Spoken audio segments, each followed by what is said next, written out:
Assalamu alaikum viewer. Welcome back. So my name is Ihtiam Ek Nazar and you are watching Dr. Chemist YouTube channel. तो इस video lecture में हम discuss करने वाले हैं ionisation energy के बारे में।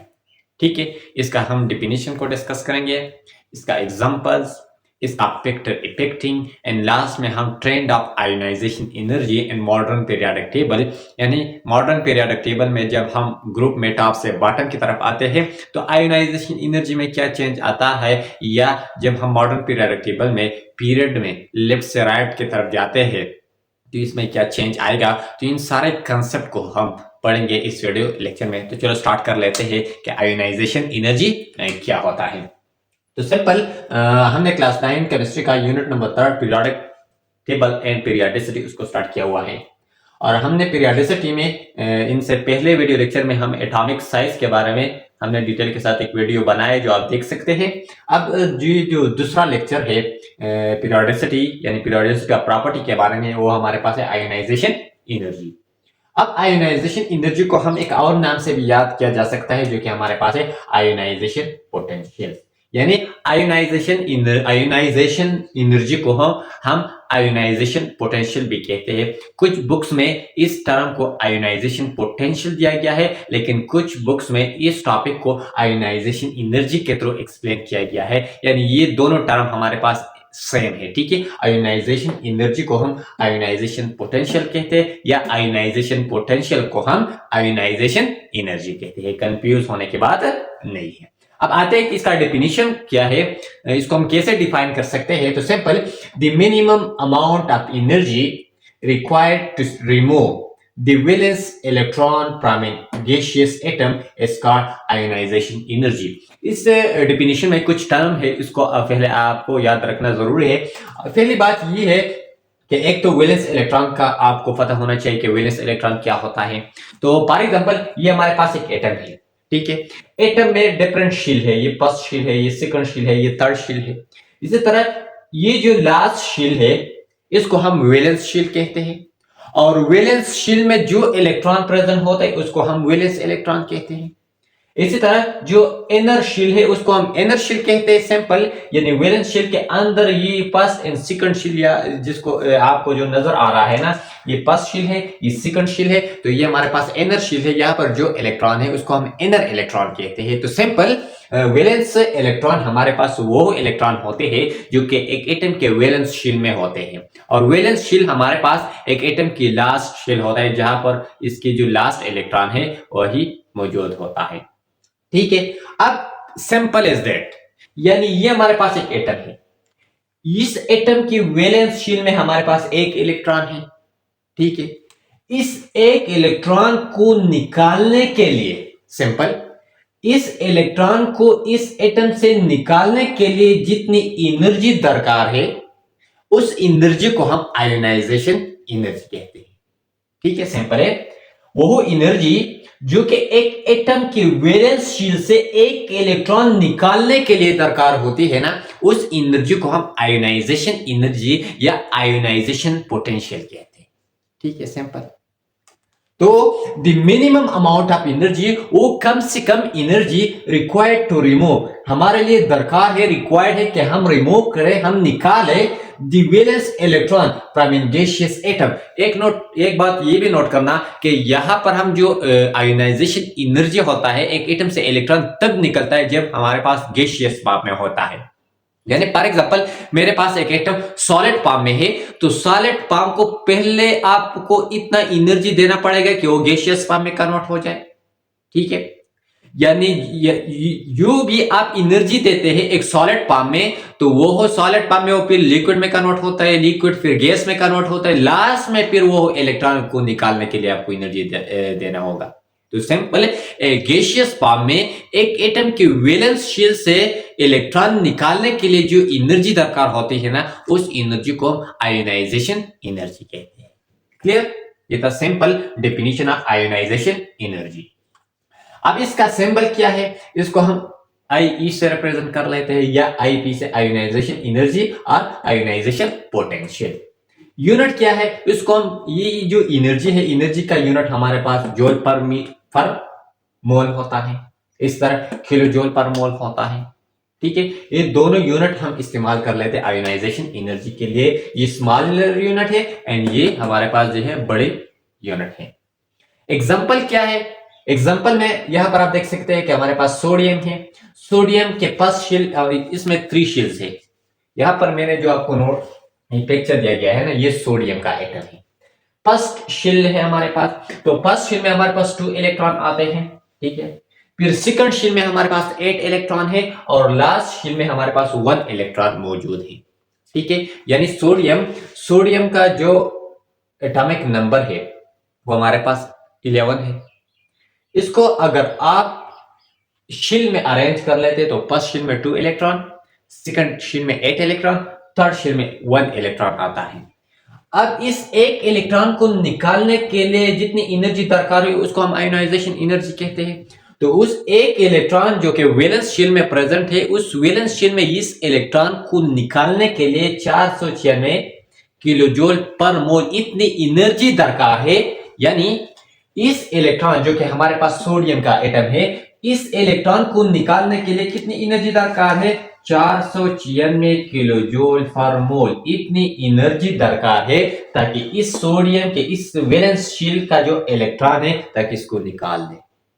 तो सिंपल इस एनर्जी को हम आयोनाइजेशन एनर्जी कहते हैं, जो कि एक गैसियस एटम में एक वैलेंस शेल से जो इलेक्ट्रॉन निकालने के लिए दरकार होती है ना, उसको हम आयोनाइजेशन एनर्जी कहते हैं। तो सोडियम से एक इलेक्ट्रॉन निकालने के लिए 496 किलो जूल पर मोल, और इसके बाद जब ये इलेक्ट्रॉन लॉस कर लेते हैं तो इस पर हमारे पास पॉजिटिव चार्ज आता है, यानी आयंस बन जाता है। तो सिंपल आयोनाइजेशन एनर्जी ऐसा एनर्जी जो कि एटम का आयन बना देता है सिंपल। यानी जब यानी जब ये एनर्जी इस एटम से इस एक इलेक्ट्रॉन को निकाल लेता है तो इस पर +1 चार्ज आता है, और इस तरह एक इलेक्ट्रॉन हमारे पास क्या होता है? लॉस होता है, यानी रिमूव होता है, जिसको निकाला जाता है।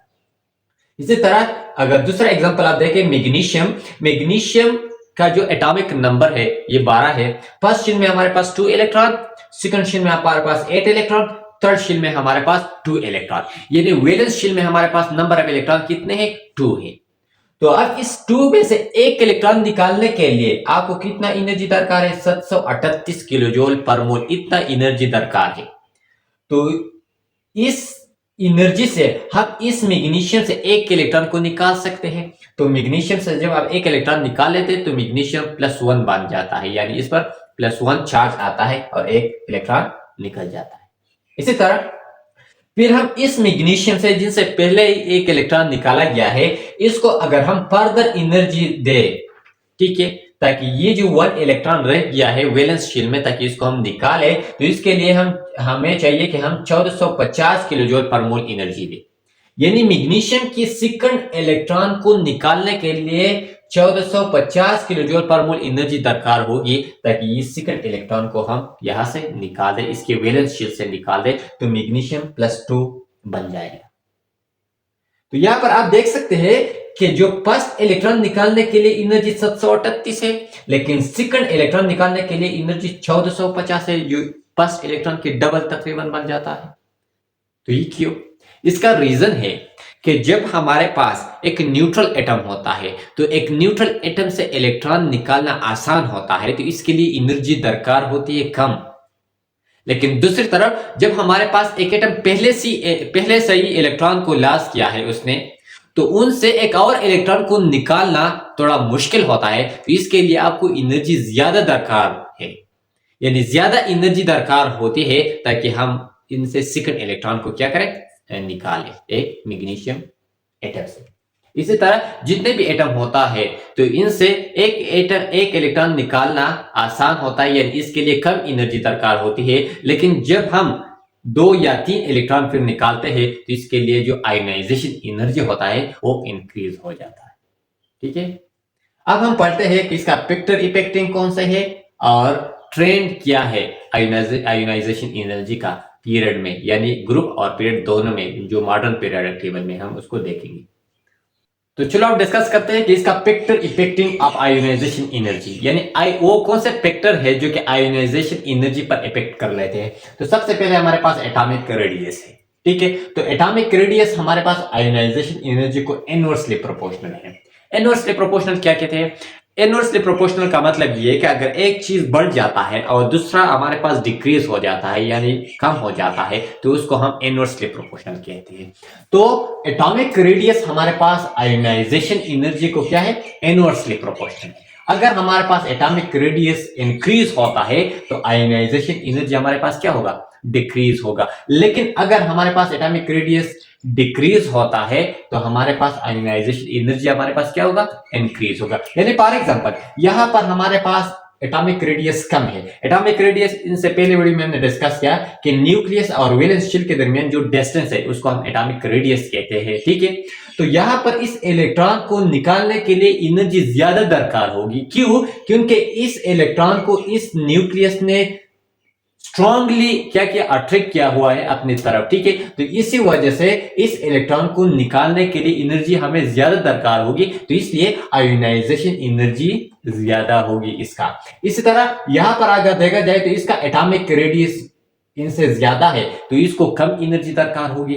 इसका एटॉमिक रेडियस और भी बहुत ज्यादा है तो इसको और भी कम एनर्जी दरकार होगी, क्योंकि यहां पर न्यूक्लियस और वैलेंस शेल के दरमियान जो फोर्स है वो कम है। अगर इसको हम इसके साथ कंपेयर करें तो इस न्यूक्लियर फोर्स की वजह से यानी इस फोर्स की वजह से जो कि न्यूक्लियस और वैलेंस शेल के दरमियान है ये कम है, तो इसी वजह से उसको कम एनर्जी दरकार होगी ताकि इस इलेक्ट्रॉन को इस वैलेंस शेल से निकाले। तो इसलिए आयोनाइजेशन एनर्जी एटॉमिक रेडियस को इनवर्सली प्रोपोर्शनल होता है। तो जब हमारे पास एटॉमिक रेडियस डिक्रीज इंक्रीज होता है तो हमारे पास एटॉमिक आयोनाइजेशन एनर्जी डिक्रीज हो। तो सिंपल। अब आते हैं कि जब हम टॉप से बॉटम की तरफ आते हैं तो एक शेल इंक्रीज होता है। तो जब वन बाय वन एक एक शेल इंक्रीज होता है तो आपके पास क्या होगा, आयोनाइजेशन एनर्जी इंक्रीज डिक्रीज होगी, यानी इसको कम एनर्जी दरकार होगी ताकि इनसे इलेक्ट्रॉन को ज्यादा ताकि इनसे इजीली इलेक्ट्रॉन को निकाले। सिंपल। अगर ये हमारे पास मार्कर यहाँ पर है मेरे पास, मैंने उसको टेट यानी मैंने बहुत मजबूती से उसको पकड़ा हुआ है, तो यहां से मुझसे इस मार्कर को निकालने या कोई और लेना चाहते हैं जोर से तो नहीं ले सकता मुझसे। लेकिन अगर ये हमारे पास बहुत दूर है, बहुत दूर है, चलिए जब ये हमारे पास बहुत दूर है तो और कोई अगर मुझसे ये बहुत इजीली ले सकता है, ठीक है। तो इसी तरह जब ये इलेक्ट्रॉन न्यूक्लियस से जितना दूर होता है ना तो उसको कम एनर्जी दरकार होगी ताकि इन एटम से इस इलेक्ट्रॉन को क्या करे, निकाले। अब सेकंड फैक्टर कौन सा है, न्यूक्लियर चार्ज, ठीक है। Nuclear charge is directly proportional to ionisation energy. Nuclear charge क्या होता है, न्यूक्लियर चार्ज होता है न्यूक्लियर फोर्स की वजह से। यानी फॉर एग्जांपल यहां पर 3 शेल्स है, यहां पर भी 3 शेल्स है, यहां पर भी 3 शेल्स है। यहां पर हमारे पास नंबर ऑफ प्रोटॉन कितने हैं, फॉर एग्जांपल मैं यहां से जाता हूं तो यहां पर फॉर एग्जांपल मेरे पास नंबर ऑफ न्यूट्रॉन प्रोटॉन हमारे पास फॉर एग्जांपल 6 है। तो जब हम पीरियड में लेफ्ट से राइट की तरफ आते हैं तो हमारे पास नंबर ऑफ न्यूक्लियन बढ़ जाता है। तो फॉर एग्जांपल यहाँ पर प्रोटॉन हमारे पास 6 है, यहाँ पर हमारे पास प्रोटॉन 7 है, यहाँ पर हमारे पास प्रोटॉन क्या है, 8 है।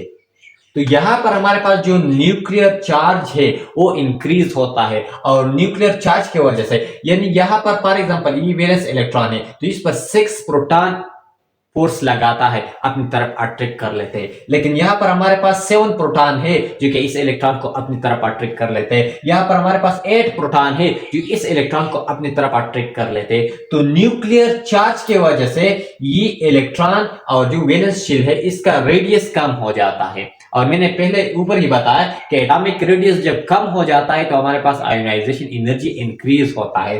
तो न्यूक्लियर चार्ज के बढ़ जाने से हमारे पास आयोनाइजेशन एनर्जी क्या हो जाती है, इंक्रीज हो जाती है। तो simple nuclear charge directly proportional है आयोनाइजेशन एनर्जी को।